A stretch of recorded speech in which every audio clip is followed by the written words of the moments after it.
Hey Pamela, good morning. How are you doing today? Hi Alex, I'm doing good. How are you? Is Richard joining you in?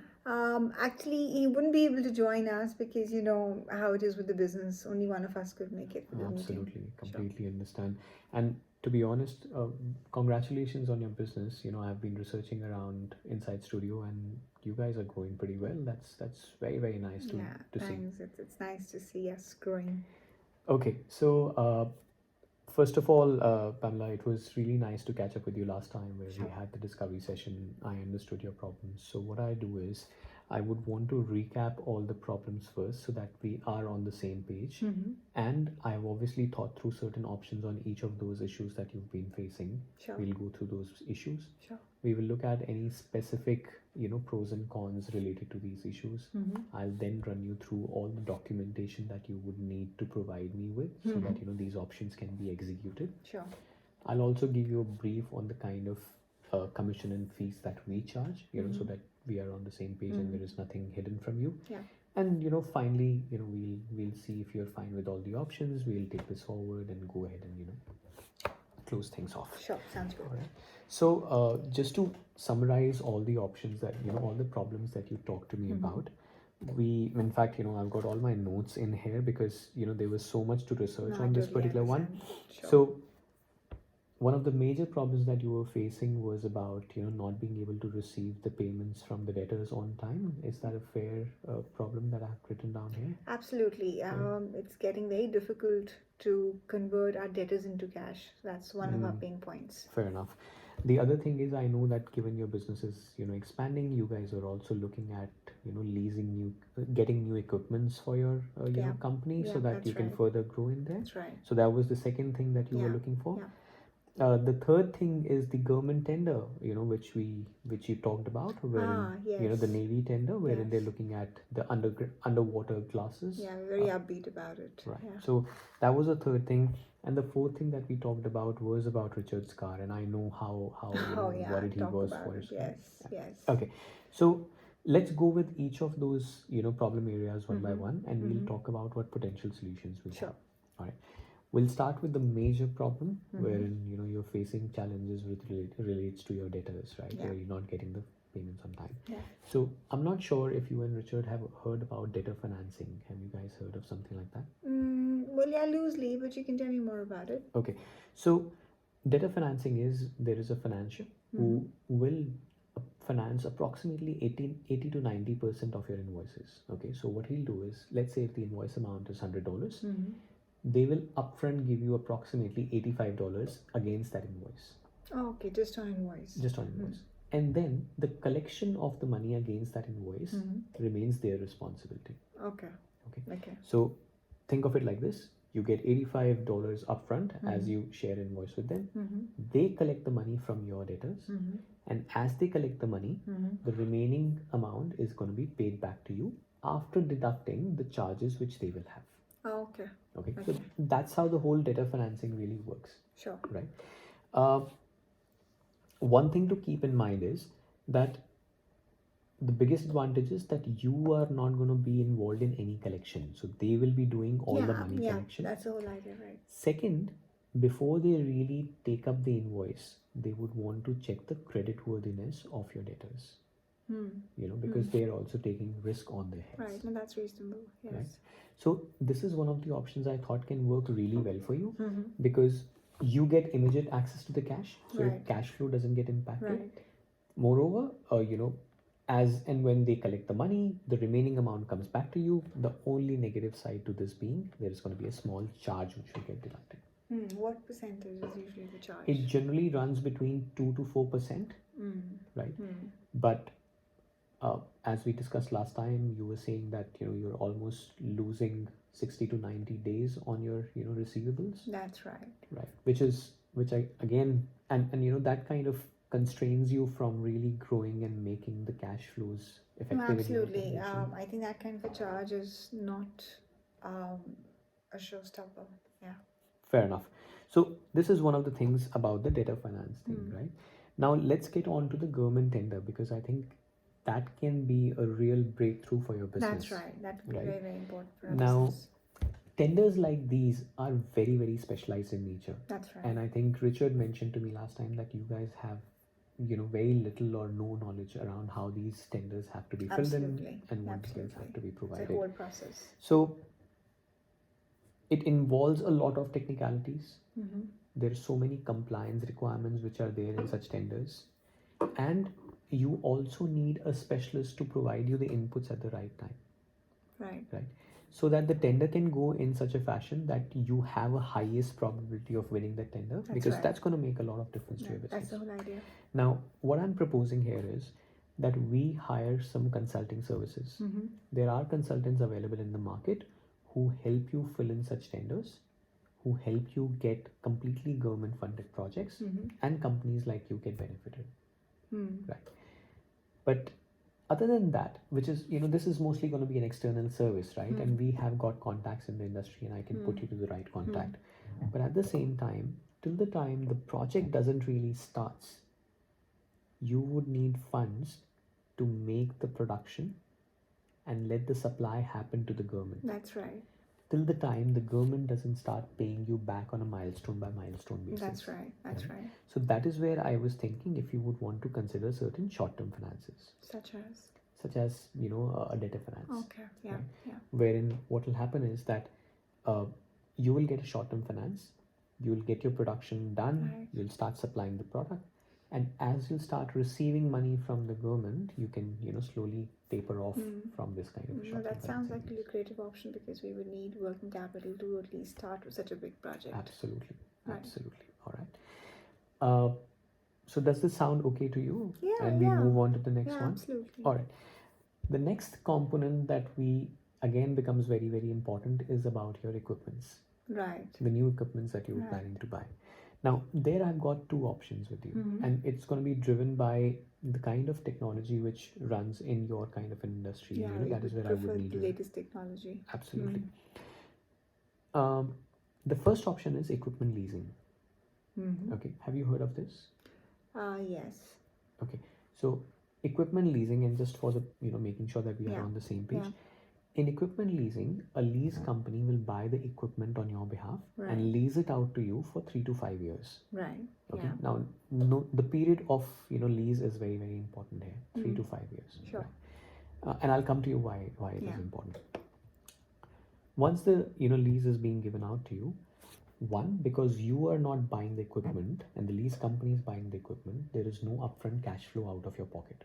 Right. Right. What you are paying is only the monthly lease payments. Right. And that you can adjust according to your cash flows.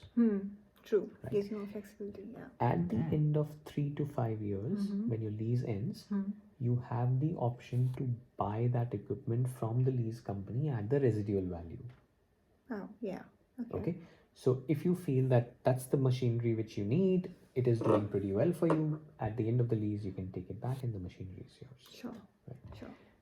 The second option that you have is equipment financing altogether, wherein there is obviously going to be an upfront cash flow out of your pocket, but the machine becomes yours from day one. Okay. Right? You keep on paying the mortgage back, and the machine stays with you, and it is with you. Now, what's the primary difference, or where exactly equipment leasing or equipment finance makes a difference? Right.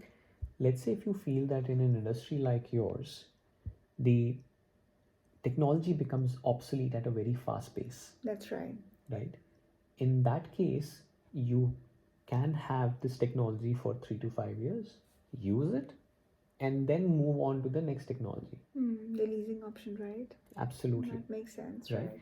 But let's say if you feel that the technology doesn't get obsolete very fast, and a one-time purchase can run for, let's say, 10, 12 years, then you can think of going with an equipment finance kind of a thing, wherein you buy the equipment, you know that it's going to run for you for almost 10, 12 years, Yeah. and you don't have to worry Yeah. about it anymore, right? Yeah. So those kind of options are available.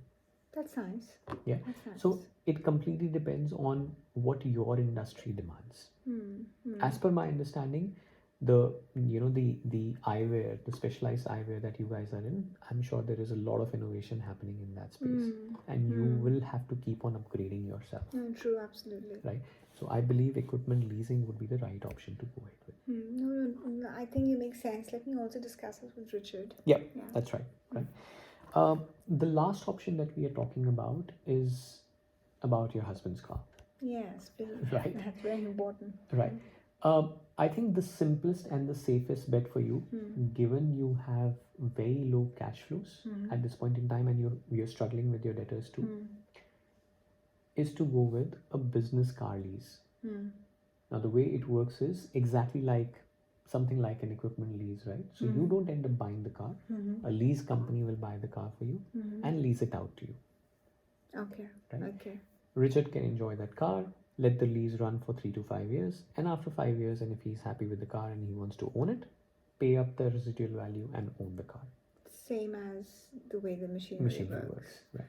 The good thing about business car lease is that, one, because it's going to be taken in business name, and I'm assuming that you save on to the GST part, because you get input credits, and you can always use it against. Right. Yeah. The second good thing is that the leasing payments can always be used in tax deductibles. Oh wow, great. Right. So that's again another benefit for you. Right. Yeah. So these were the broader options that I was thinking about. Do you have any questions on any of these? No, I think they're all very thought through options in context of our business and the way we're envisioning our business. I will definitely have a chat with Richard, and I will let you know as to Fair what enough. we're going to go ahead. So if you're fine with these options, I'm upfront telling you what documents you would have to provide me with, please. so that we can proceed with something like that. And if, let's say, you guys have any questions, you can always reach out to me. So from documents perspective, I would need your all the balance sheets and P&Ls for last 2 years. Okay. Right. I would need your BAS statements for last 2 quarters. I know that you guys do a quarterly filing, we're doing right? quarterly now. So we would need your BAS for last 2 quarters and your bank statements for last 6 months. Sure. Okay. Other than that, we would also need your receivables report, debtor wise. Sure. So we would need debtor's name at least, the invoices that are pending with them, the date of invoice issued, and the number of days for which they're pending. These 4 information points should be there in that one. Sure. Okay. Other than that, I think because you will be going ahead and buying the equipment, we would need a quote or the specification of the equipment that you're really looking forward to buy. Right, because accordingly we'll have to look at what the leasing options are going to be. Okay, sure. Once I have all these documents, all the applications, compliance checks, and even we were also thinking that we will sell off your old Holden car. Yes. That can work as an input for your upfront cost for the car. So the valuation of that car and everything is something that I'll take care of. That'll be great. Yes. Certain things to keep in mind in this case, Pamela. Given you are potentially going ahead and taking so many financial products, there are going to be multiple credit checks that will happen on your credit file. Right? They can sometimes lower down your credit score because of the number of loans and the number of checks happening. But one thing that you have to keep in mind is that once you have taken all these loans or all these financial products, you have to not go ahead with further credits, at least for the period of 6 months to 1 year. Oh, absolutely. Yeah, that's going to completely utilize my credit limit, right? Absolutely. I understand. Absolutely. So that's the major drawback. Otherwise, from the 4 products perspective that I've shared with you, I've already told you the pros and cons. Yeah. Right. The last couple of points regarding our fees, as you must have heard from any of the mortgage brokers or anybody else, we don't charge any fees to you. Okay. We earn through the commissions that we receive from different lenders or lease providers. Okay. At the same time, with entities like consultants who will help you with the government tenders and everything. Okay. They kind of give us some referral bonuses. Sure. Okay. So that's our earning. Sure. Right. We get only that. When we will provide you with the complete credit proposal, I'll make sure that I'll mention each and every component regarding the fees and the commissions that we will receive from these providers, so that there is absolute transparency. Sure, thanks. I really appreciate that. Yeah. Wonderful. So that's what primarily I had for you at this point in time. Do you have any questions for me? No, I'll just look forward to get the details of the consultant who can help us get started with the tender process and the other things that you have to get back to me within the next week. So Perfect. we can reconnect in 1 week's time. So I'll prepare a complete credit contract. Yeah. I'll make sure that I'll provide you with enough number of options so that you can pick and choose from there. That'll be nice. In this whole process, you're free to contact me anytime. In case I'm not reachable on phone, just drop in a message and I make sure within an hour I'll call you back. Right? If something is really, really critical, just do mention that it's very important and I'll try and reach back to you as soon as possible. Sure, I'll do that. Thank you. I think other than that, once we have the lease done, I'll stay in constant touch with you and I'll make sure that any post leasing services that you would need or post mortgage services you would need, we are there to provide them with. Sure. Thanks a lot, Alex. I really appreciate that. Yeah, so I think that's what primarily I had to cover. I hope that covers everything that you were looking for. Yes. Right. Wonderful. Thanks a lot, Pamela. Nice Thanks catching a lot, up with Alex. you. Thank you. Take care. Bye. Yeah, bye.